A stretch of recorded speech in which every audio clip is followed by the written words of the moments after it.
Good evening, everybody. I'm going to call this school board meeting to order this October 5th, 2023 at 7 o'clock. Could I please get a roll call? Yes. She's just so happy. John Woodward, Yeah. Jack Sapia, Here. I'm here. yeah, you're here, and Mark Sherwood, Yes, here. and Krista McCormick. Kim, yes, Yeah, and Paula Kane, Yep. and Bree Woodworth, Yes. and Shauna Kristen. Manthor is absent and Kristen Savage are both excused absences. Okay. All right. Everyone to stand. Pledge of allegiance. Pledge allegiance to the flag of the United States of America and to the republic for which it stands, one nation, under God, indivisible, with liberty and justice for all.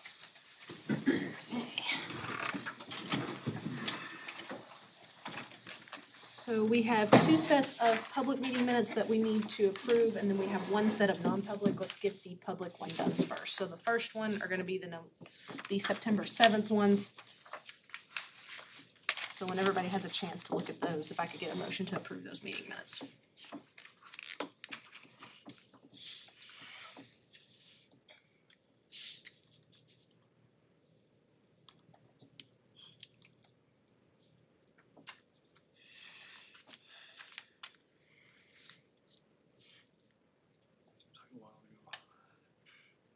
I'll make a motion to approve the minutes of September 7th, 2023. I have a motion by Jack. Do I have a second? A second. Second by Bree. Any discussion? Linda, thank you for going back and making them more detailed. Very welcome. I was about to thank you. Yeah, thank you. Seeing I was the pain in the butt. No, you're welcome. I'll second that motion. It was already seconded by Bree. That he was a pain in the butt, I think. All right. All right, is there any other discussion? All those in favor? First blood. Opposed? And abstained, so 601, Kim is gonna be abstaining. All right, so the next set is our 921 meeting minutes.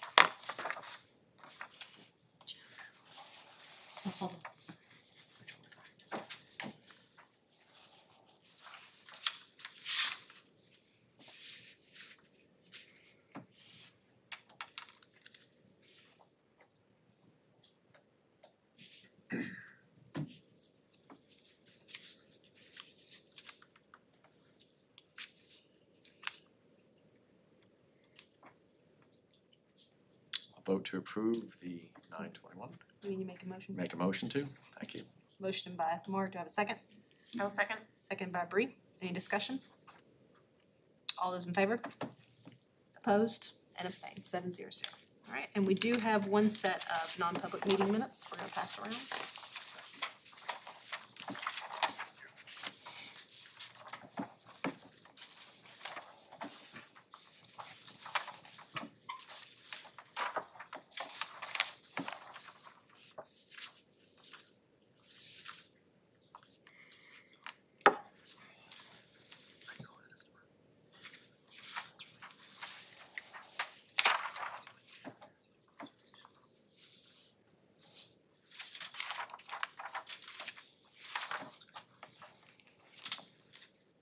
I'll make a motion that we approve the minutes, the non-public minutes of September 21st, 2023. I have a motion, do I have a second? Second. Seconded by Mark. Any discussion? All those in favor? Opposed and abstained. So 601, Paul is gonna be abstaining. Everybody pass those back, please. Thank you. Thanks. We don't have anybody for student, staff, and family share, correct? Do we have any delegates or individuals? No, we don't. Can I get a motion to move the 30-minute time allotted for delegates individuals to the end of the meeting? So moved. Moved by Jack, do I have a second? Seconded by Mark. Any discussion? All those in favor? Opposed and abstained, 700. And then student rep, he is not here, but we're gonna do video again, I do believe, right? And he is off playing soccer. Does anyone know who the boys are playing tonight? No, who, the team, where they at? Exeter. Exeter. Good luck, guys.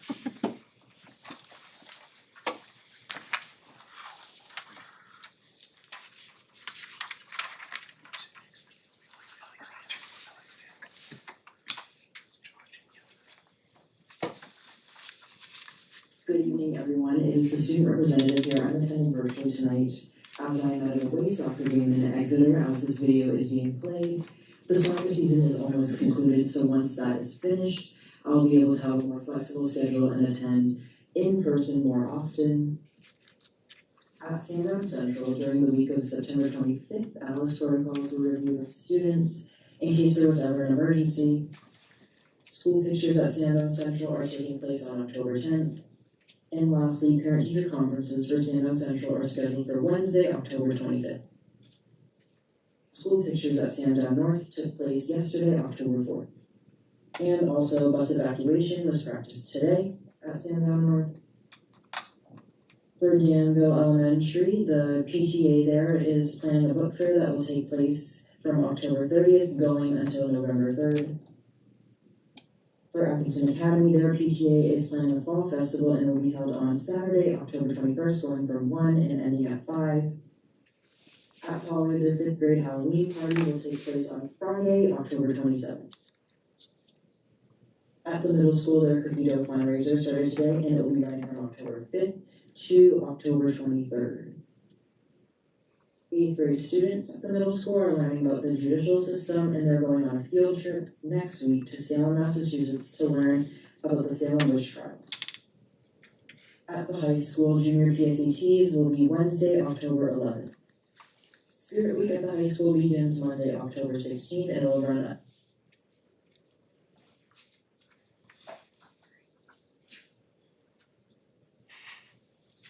until that Friday. On Monday, October 16th, the high school carnival will be held on the football field going from 6 to 8. And lastly, the Spirit Week dance will take place on October 21st. Thank you all and have a wonderful night. It's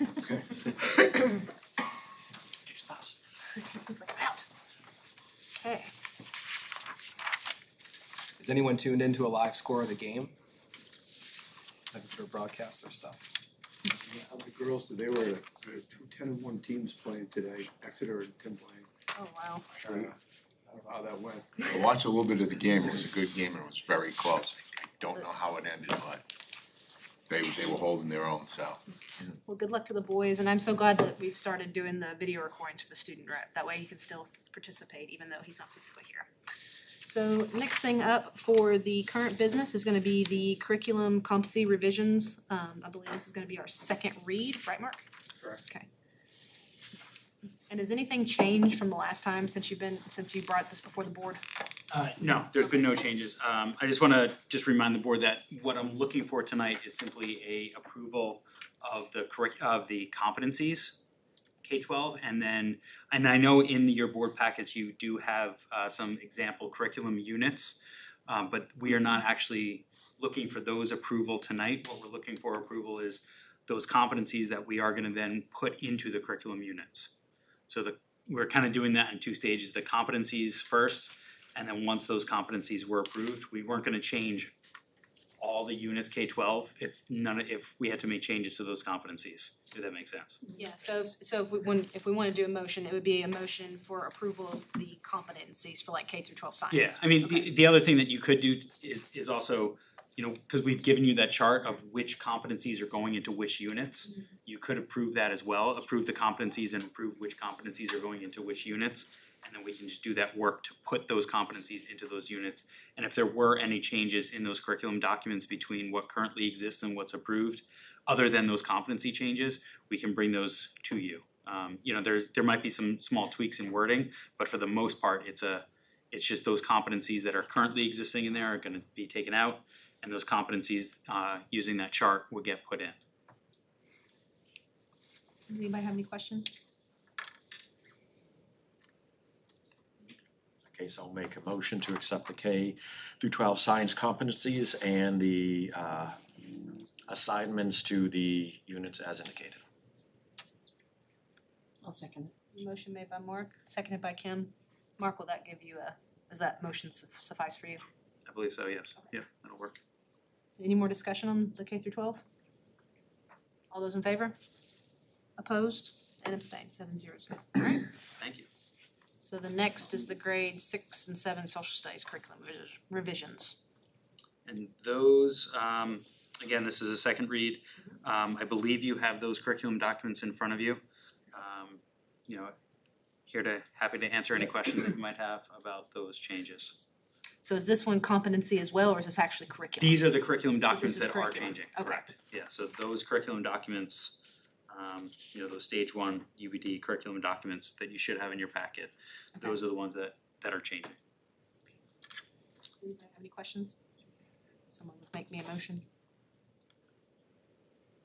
Make a motion to accept grade 6 and 7 social studies curriculum, the revisions as we have in front of us. Got a motion by Mark, seconded by Bree. Any discussion? All those in favor? Opposed and abstained, 7-0-0. Okay, And then, sorry. go ahead, you got it, take it. Lastly, you have some math curriculum changes in front of you again. These are more than just competency changes, there are some curriculum document changes in there. If you remember, those changes were highlighted with the color coding.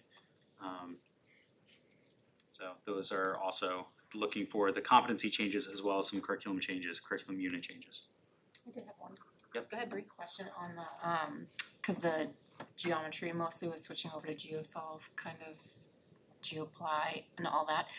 Is that a text based, is that a app based, computer based, is that a problem solving based? What we're using GeoSolve. Oh, it's just the coding that we're using. So Okay. So when we're putting, I apologize for not explaining that thoroughly. When we put the competencies into the backside of PowerSchool, I'm limited on characters.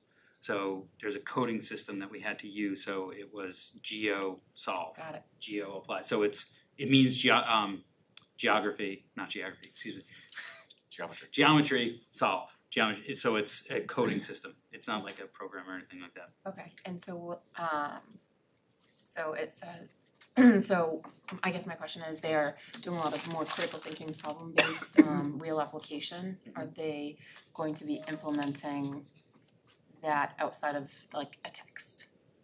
A textbook. Yes. So the majority of our teachers are not using a textbook as the bound sole thing that they're using.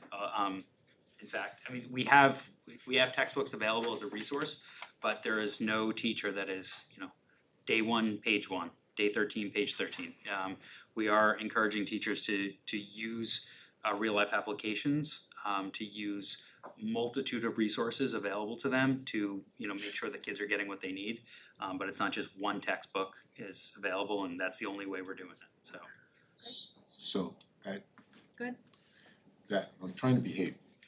So that raises some, and I don't wanna do a deep dive into this, but if we're not using a textbook, then how standard are the classes, how consistent is that learning from class to class or teacher to teacher? Is that a fair question? It's absolutely a fair question. So the consistency comes in with the curriculum documents.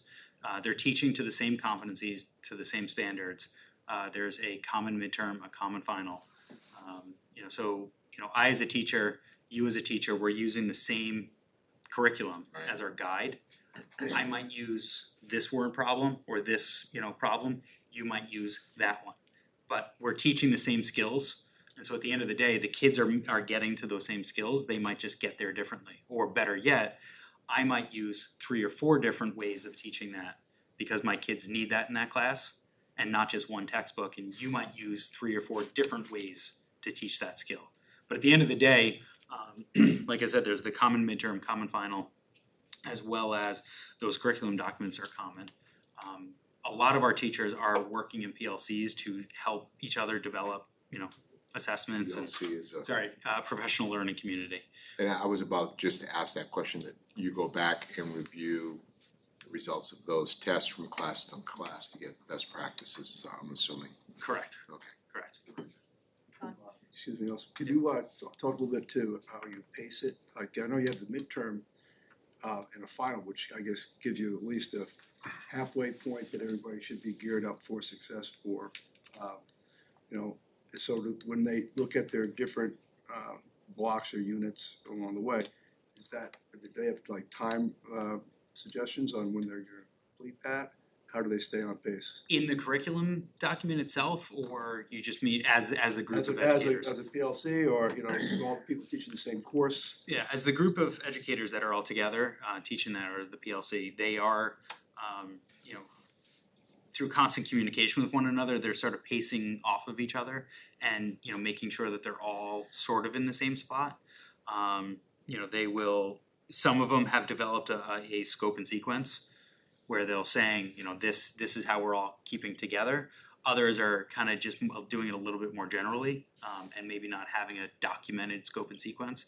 But for the most part, you know, they are all keeping sort of in the same spot, especially in math, where math is very linear in the learning progression, whereas something like English, you know, you can start with this unit, you know, a teacher can start with this unit, a teacher can start with this unit, and the skills might be the same, but the text that they're using might be very different. And so like you can do that in social studies and English, whereas math, like I said, is very linear. So there is that, you know, approach where they're all sort of in the same spot. You know, they're not gonna be lockstep like they would be, you know, with a you know, a textbook where you had to all do it the same way, you know, but they're roughly in the same spot. So you're better off just having the two major tests, so they have more flexibility in between? No, I mean, there's multiple assessments. I mean, as far as common assessments. Oh, common assessment. A lot of our teachers have developed other common assessments. It might be the end of a unit test. It might be a quiz that they all share. It might be, you know, but those are the two that have to be common and exactly the same. But that's not to say that others might not be common. So end of unit test might be the same in everyone who's teaching, you know, Algebra 1 CCP. It might be the exact same test that they're using for that end of unit test. Thank you. Good questions. Anybody have any other questions for Mark? If not, could I get a motion to accept, please? So moved. All right, do I have a second? Seconded by Mark. All those in favor? Opposed and abstained, 7-0. Thank you, and I think you're gonna stay again for the return to school plan. I am. Just, if I may, just once again, Yeah, just go ahead. thank the teachers who've done, you know, the majority of this work. And also Jen Pohopek, the curriculum coordinator and the secondary level for, you know, coordinating all this work and putting together a lot of these documents. So I'd be remiss if I didn't thank the teachers for all their work on that. So, but thank you very much for approving that. All right, so the ESSER safe return to school. This is just, as you know, every 6 months, we have to update that return to school plan. There's only one change, other than changing some things that, you know, the verb tense, and it was, you know, we planned to do it in 22-23 to we did it in 22-23. The only other change is on page 2 in the mental health and well-being section. I did add in the 23-24 school year, TRSD will partner with Dr. William Preble and Center of School Climate and Learning to increase student voice, cultivate student leadership, and foster the development of SEL skills in students, including but not limited to self-agency, intrinsic motivation, self-reflection, and teamwork. So that work has already started, and that is ongoing work that's gonna happen this year, and I believe for the next 2 years. That we used ESSER funds for that, to start that work. Yeah, and this return to school plan, it's also for us to be in compliance with the ESSER grant. So when does that grant run out? September 30th of 24. So, yeah, I think we're gonna have to do this again in what, April-ish, or Like maybe? 2 more times? Yeah, probably 2 more times. At least one more. Yeah. Does anybody have any questions for the return to school plan? I thought you were moving your hand like you did. Well, I wanna talk one thing about curriculum and just throw it out there and then move on, but I don't, it's not under this, but seeing, Well, let's that's vote on this and then you Right. can ask it real quick before he. that's right, so, yeah. Does anybody have any questions about the return to school plan? Alright, if not, can I get a motion to accept it? I'll make a motion to accept the return to school plan. Motion made by Kim, do I have a second? Seconded by Mark, any other discussion? All those in favor? Opposed and abstained, 7-0. Alright, now ask your question. Just a thought, I was listening to, there's a couple states, at least one, and I was talking to someone in this room about the potential of, that state is funding tutoring, extra tutoring for those students that fall behind and bringing students up to speed. I don't believe we'll be as fortunate to have our state fund all the tutoring that we potentially could need. I do know we are doing some. But the thought ran across my mind, could we reach out for maybe private funding, from a corporation or something like that, if you wanted to develop some type of, are we already doing that? Is it Our needed? Department of Education, I believe it's still active this year, is fully funding tutor.com, which Okay. is a free platform for virtual tutoring for all students in the state of New Hampshire. It's readily accessible if they go to that website. Okay. But to your point, we also do have in-school tutoring, after-school tutoring at both the middle and high school that is funded through the ESSER grant right now. Okay, I knew we did Yep. something, but I wasn't sure, and when I heard what other Yes. states were doing, Yes. because there's no substitute for a Yes. teacher. How's that for a plug? Yes, absolutely. I believe that. I'm not sure when tutor.com expires though. That's why I was looking at Mark. I think it's still this school year, I think so too. but I can find out for you. Seems like you guys, I heard it, I thought it was a great idea. Great, thank you. Anybody have any other questions for Mark before he skedaddles? I'll hang out here in case you have Thank you. Alright, thank you. Alright, next we have on the list is a budget transfer for the irrigation system. Evening, Lisa. Maria wasn't able to be here tonight, so what we're putting in front of you is a budget transfer per the last meeting's discussion for the irrigation system. It's just moving it from the building improvement line to the site line. And this does not include the funding for the well. So this is just the irrigation per the last meeting's discussion. So it just puts it in the right pocket. Jack and then Bree. So, as I think most of us know, we had a few design flaws, hence the change. We did find the engineering report, and for those out there that wanna watch it, it's on 2017. No one wants an irrigation system more than me. I know what it's like to lose fields around here.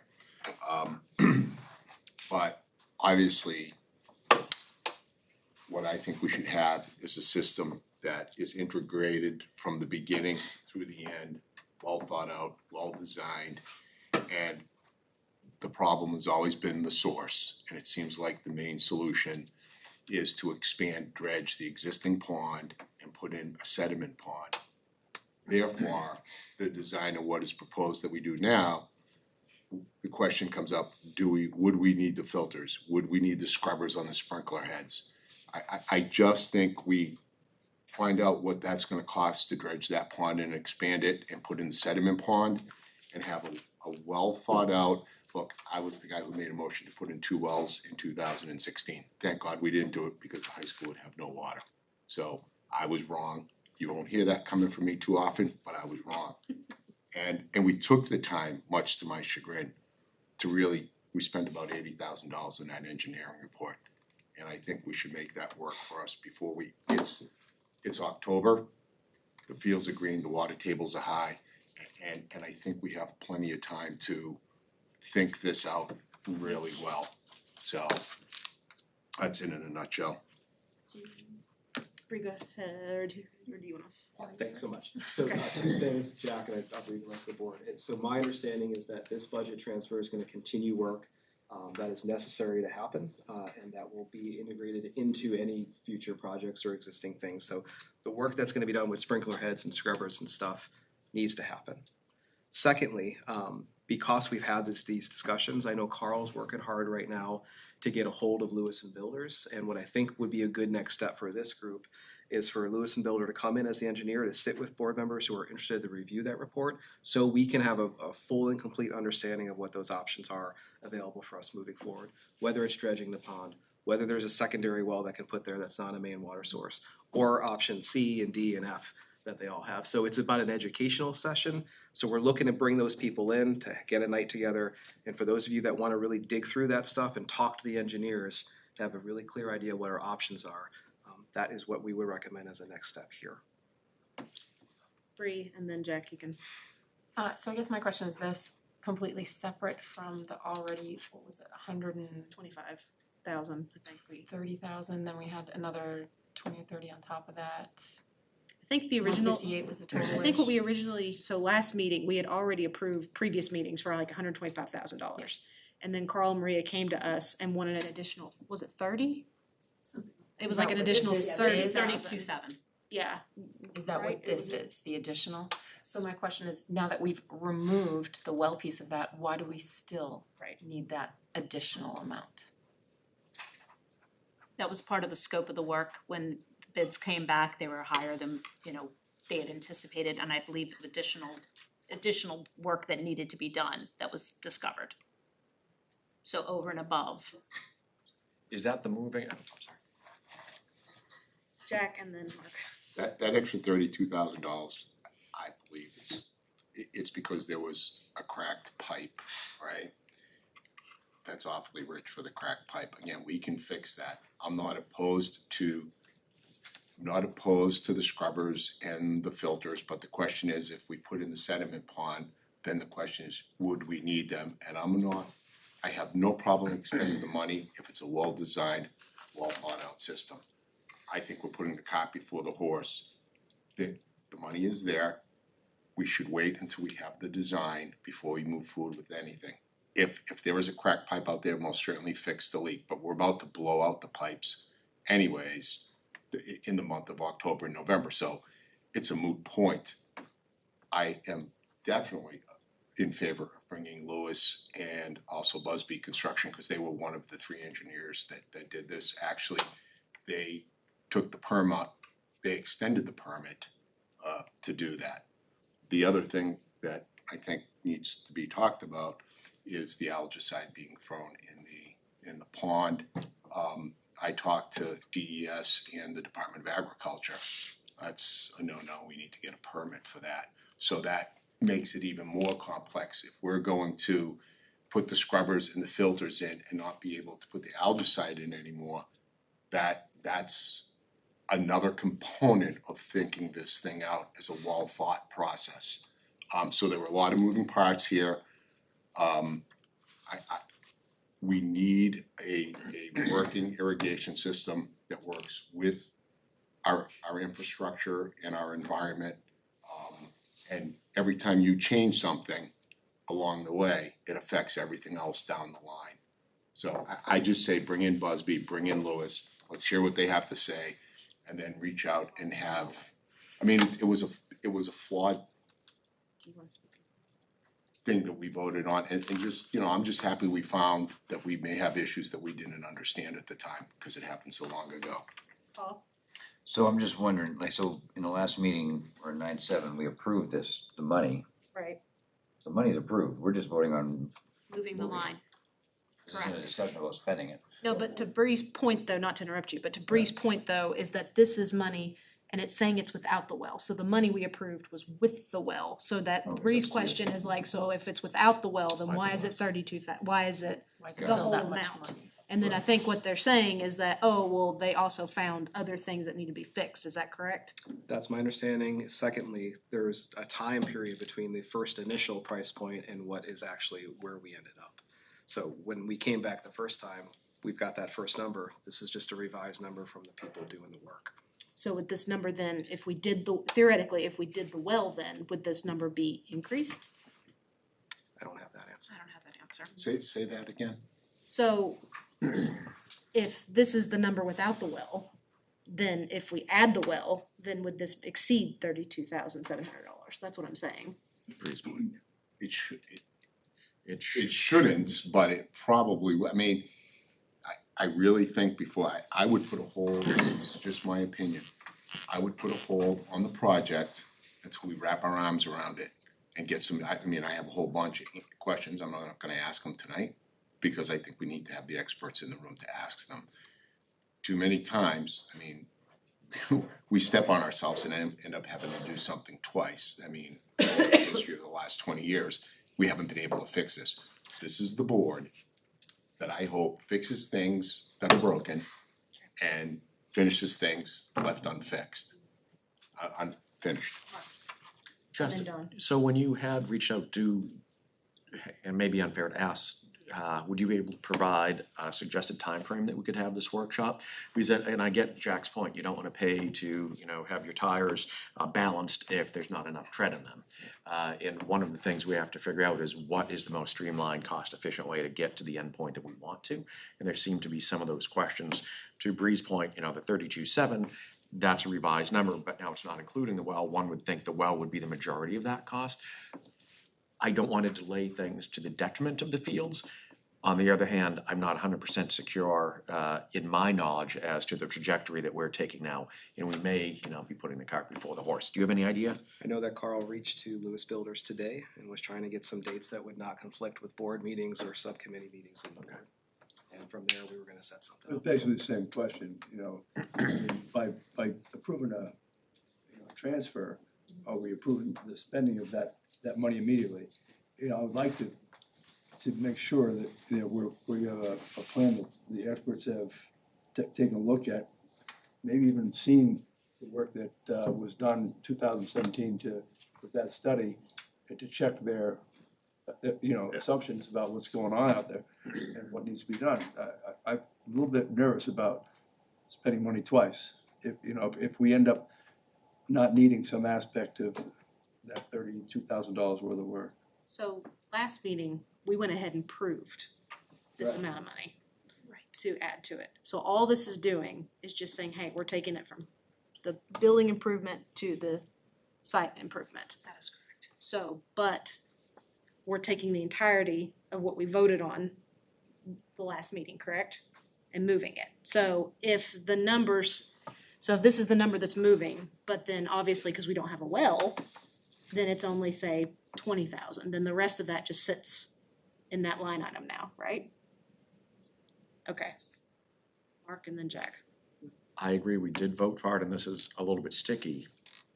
Last week, we didn't have the benefit, I don't believe, of having seen the report or even knowing the report, and $80,000 was spent investigating the best, path to proper irrigation. So we have a lot more information now, or at least we know in theory it is out there from the meeting notes that we did not have last time. So yes, if we follow the format, we'll move it over and not move it over. I'm a little uncomfortable knowing that there is a volume of information out there that may answer some questions that we, didn't even know to ask last week when we did vote for this. Jack. So what I would recommend, I guess it's more of a question for the chair. There are two ways we can do this. We can refuse to move the money to me, the money's there. And we're gonna do the irrigation. The question is, what's the best model? We could follow it up with a motion to temporarily postpone the installation and the project until we have a chance to get our arms around it, because quite frankly, even the way this was done, once you change the scope of the work, there could potentially be contractors in the RFP process that would say, oh, wait a minute, the whole scope of the work changed and now that's unfair. And I'm not saying that anyone would do that. I don't even know how many people quoted this. I just don't know. But I would, again, it would be my recommendation to make, if you want it in the form of a motion, to make a motion to temporarily postpone the work until we get more information. This is about doing the best possible thing and the most economically feasible thing for the district. And I think we could put together a group from this board to make a meeting soon. So as soon as we could have that opportunity to meet with Lewis Busby or whomever. It would be Lewis, the authors of the report. So then why don't we just approve the budget transfer with the stipulation of holding off until then? That way that we don't have to come back. That makes a lot of sense. Okay. Someone make that motion. Back and just say, so move. Motion made by Jack. Do I have a second? Someone want a second? I'll second it. Seconded by Mark. All those in favor? Opposed? Do you wanna know how that And reads? abstained. Yes, I would. I figured, I You want me to put in the minutes, Yeah, so no, that's moved fine. by Jack? I So- think it's so- gonna come The back. motion is to approve the budget transfer and temporarily postpone the project until further notice. That's it. Okay, that's better. Thank you. Policies. We have several for a second read. We have policy FEH, which is supervision of construction. So since the first read, they did edit the pronouns to be gender neutral. And they added section D. GDR, which is work rules for staff, no changes since first read. And the recommendation was to repeal, it was an obsolete policy. Policy BEDG, no changes since the first read. This policy replaced with the New Hampshire School Board Association's policy, which reflects the 2021 amendments. And then we have policy IHBA, which is programs for pupils with disabilities. Again, there's no changes since the first read. It was just added some new language. And then we also have policy IC/ICA, which is school year and school year calendar, and no changes have been made since the first read with it either. Does anybody have any questions about these policies? If not, can I get a motion to accept these policies for second read? So moved. Moved by Kim, motion by Kim, do I have a second? Second. Second by Dawn, any discussion? All those for? Opposed and abstain, 7-0-0, okay?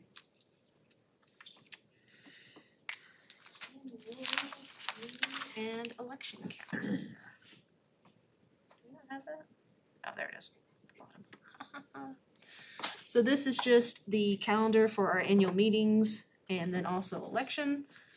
Just some important dates for the public out there is Thursday, I cannot speak today, I apologize. Thursday, January 11th, 2024 is the public hearing on proposed budgets/bonds. And then also on Thursday, February 8th, 2024, it's the deliberative session. And then district voting is gonna be on Tuesday, March 12th at 2024. This was just informational. Does any board member have any questions about these dates? Nope. All right, moving on.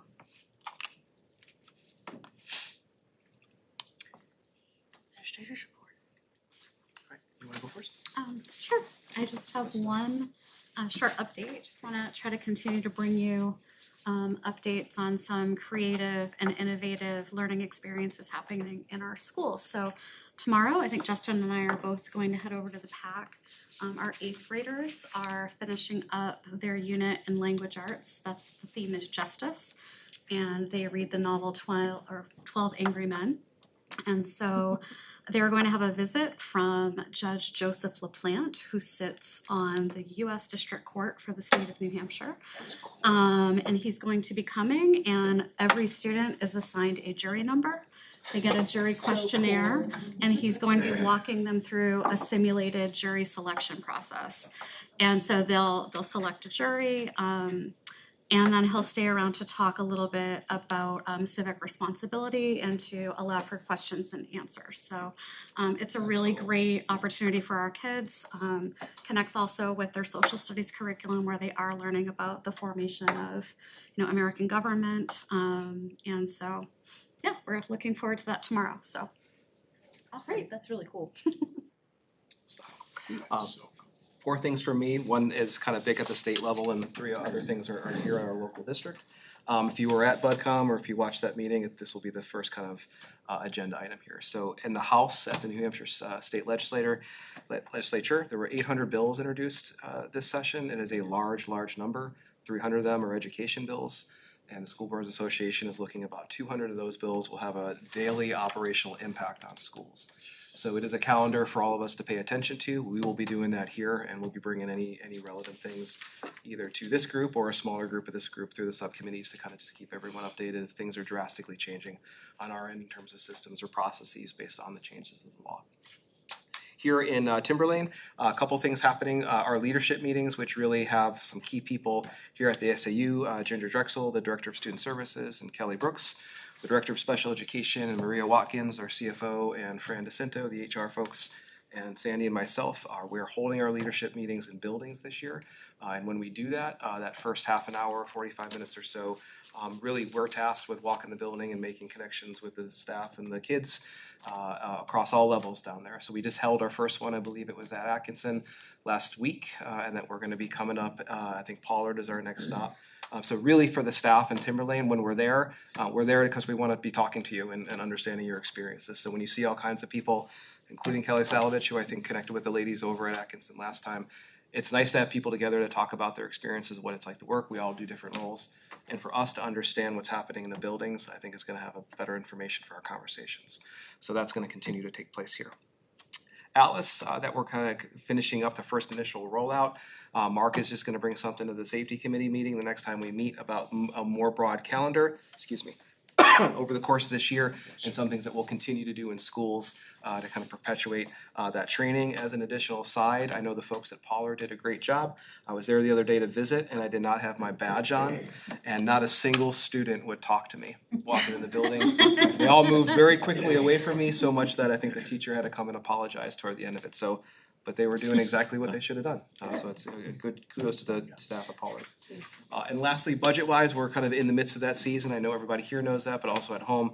The next BudCom presentation is October 12th, and it's gonna be really focusing on elementary school. So all of our elementary school administrators will be there talking through individual school budgets and also what they see kind of collectively as needs as an elementary group of principals. So that will be October 12th. That's it for me. Thank you, guys. Next is gonna be our vacancy report, and we have some nominations and one nomination, one resignation. If I could get someone to read those in.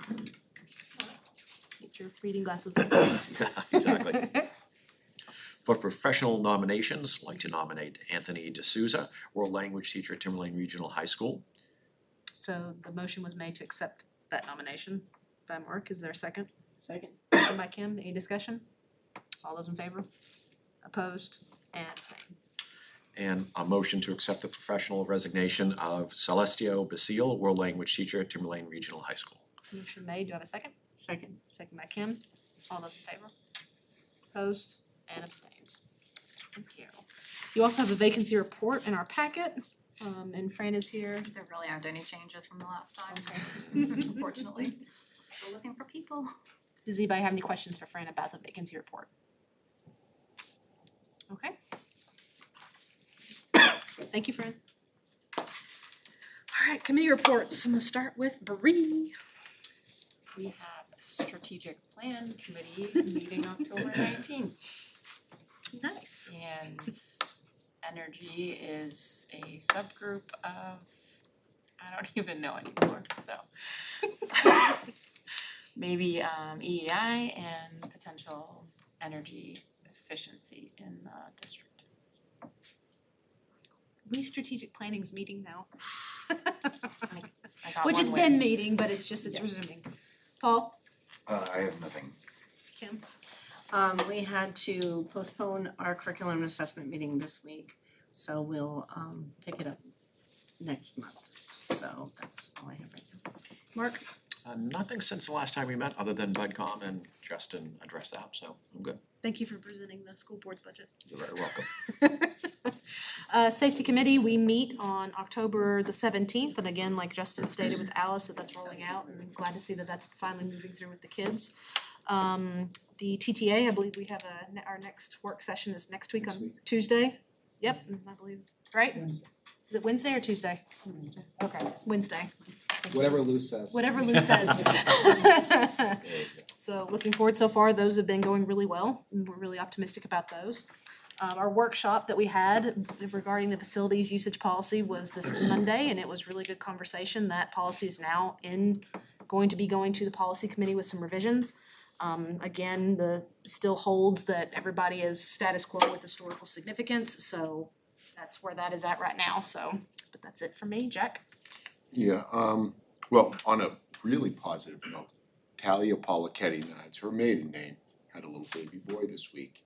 So she was a graduate of the school, and her father, I think everyone knows, is Ralph, Mr. Baseball in the area. He's a grandfather, and I'll make fun of him for being a grandfather. yeah, the workshop was good. I wish it was televised only because the people could then understand the type of hard work that policy is not easy, right? So I kind of wish some of these committee meetings, I mean, I don't know if you can televise, but it would be great that people see us doing this here for a couple hours, but there's really so much work that goes on behind the scenes that I wish could be recognized a little bit more. I wish John Sherman the best, Sue and John. John had a little mishap, so we're looking forward to him getting back. And then it brought to my attention, and I would like maybe the board to recommend to the budget committee, the lacrosse players have to buy their own helmets. I kind of take issue with that for two reasons. One, I don't think they should be spending money for their equipment, and two, from a liability standpoint, you know, I understand everything kind of along the lines of a football helmet. We want to protect the kids from concussions, and that's a big deal. So, you know, it would be nice, you're talking roughly 40 players at $300 a helmet, that's $12,000, which is small, but that's over the course of a life expectancy of a helmet, which is about 4 years. So I would like, maybe, I don't know how we would do this, but someone to recommend to the budget committee that that gets, or recommend it to Angelo that he puts it in his budget. I think it's fair, you know, to see a player have to shell out $300 for a helmet on top of everything else. I don't know how you guys feel about that, but Why would there be less, just something about responsibility and I think you spoke to safety, like we'd be on the hook for safety there in the beginning. Did you say that? About the helmets, like? yeah, so in other words, we put great painstaking effort into, and I can only speak to football because that's the sport I was involved in, into making sure that the kids get the best quality helmets. Sometimes they get reconditioned. We want to be the ones reconditioning those helmets, so therefore we have control of the safety issues, because concussions were a big thing. Nothing was, you know, it's just improved so much over the years. And when the kids go and have to buy their own equipment, it's almost like we lose control of that a little bit. So I would think from a liability standpoint, we want to protect the kids as much as possible and be responsible for that reconditioning of a helmet. And you come and play. I mean, times are tough enough. $3,000 a year for equipment that we kind of spend on every other team. At least I think we do, so. Do we not pay for the helmets for lacrosse? Does anyone know that for sure? No, we don't. I know that for sure. Mark? I thought you were talking about football, for lacrosse, they pay for their own helmets. So That came as a surprise to me. I didn't know that, so I'm like, that's. would it make sense, seeing as how there is some uncertainty, to query Angelo and get a list of equipment that he is aware of for our different teams and what is out of pocket? There are some other issues. I'm not certain we want to assume the liability of reconditioning helmets. If anything, that would seem to increase our liability rather than decrease, but again, this is something I'm just shooting from the hip. Yeah. Maybe you have to be certified to recondition them, and that's, you know, perhaps a path we don't want to go down. Would the board want to query Angelo and get some sort of list to know what it is we're grappling Yeah, with? Because if we do it for lacrosse, well, what about, you know, Baseball. field hockey or baseball? I mean, then it Hockey players play for their own helmets. I mean, we could go down this road if we want. that's what I'm saying. I mean, and then what about all the equipment, why just the helmets? what about cups? Yeah, I mean, That's what I'm Right. saying, it's like you gotta be careful, I understand what you're saying, but you gotta be. It's kind of a high Ticket ticket, item. yeah. So I think we need to look at it. I think we need to look at it, yeah. Find out what's going on and what it really costs, because I'm thinking, well, it's not like that Well, and you freshman helmets necessarily gonna fit that same athlete for 4 Right. years. Right. So I don't You know, mean- might, you know. well, and But then same thing with hockey helmets and I mean, hockey sticks are $300, hockey helmets $400 with a mask. Again, I throw that out just for discussion now, you know, my son played baseball and, you know, the team has 7 or 8 bats, but he needed his special super duper bat for $400 and the Italian leather glove, which he made as many errors with as the American leather glove. So looked good. that I see that as a different type of thing. You're like, you wanna come, here are the bats. You wanna get your own, you're on your own. Whereas this is, for me, when I say liability issue, it's, we gotta do everything we can to protect the kids, especially their noggins, in my opinion, but I'm throwing it out here, just, I'm not, I was kinda I'm, surprised. I hold would on, I'm just say not, this should probably, sorry, go ahead. I'm gonna say, I don't disagree with what you're saying, but we also have to be very careful with going down the road of possibly Title IX and making sure it's fair and equitable to everybody. Cause it's like, why are you picking just a helmet? Why are you doing this? Why are you, so we have to be careful and make sure that it's fair and equitable across the board. But Don, and then we're gonna go to Yeah, I Don was for just his gonna say, committee. we should probably be working through Angelo to find Yeah. out, what, his thoughts on this and his decisions have had to be based on budget versus what generally goes on in the sport across the state, so, and what sports are similarly impacted, so there's some more to it, but No, it was a good discussion. I'm not, but, alright, Don, did you have anything for committee reports? no, I just added on the budget, Policy. policy committee meeting today and went through quite a bit, in our hour together and I a lot of suggestions and things, questions that we had that went back to them, they've been working on, making a lot of progress on, so you'll be getting feedback from them. Great. Just a point of clarification, were you going to reach out to Angelo, or would you like I me think to? what Katie and I will do is that we'll talk about the potential to maybe either bring it back here, where he can present some Perfect. information, or Perfect. potentially we do it Just wanted to know what the follow-up was. not so formally, but it sounds like what we're looking for is an inventory and what's out of pocket and what is not. Yeah. To start. Awesome. Alright, does anybody have any other business? I'm just looking around, man. Do you have anything? No, I don't. We do need to go, first, do we have any other delegates or individuals? No. Okay. We do need to go into a non-public. I'll make a motion to go into non-public under 91-A:3, subparagraph C. I'll second. Motion by Mark, seconded by Paul. Could I please get a roll call? Yep. Don Woodworth, Jack Sapia. Yes. Katie Newton, Mike Yes. Sherwood, Kim McCormick. Yes. Paula Kane, Yes. Bree Woodward. Yes. Alright, we will not be back other than just to come out and to seal the minutes, but thank you everybody and have a good evening.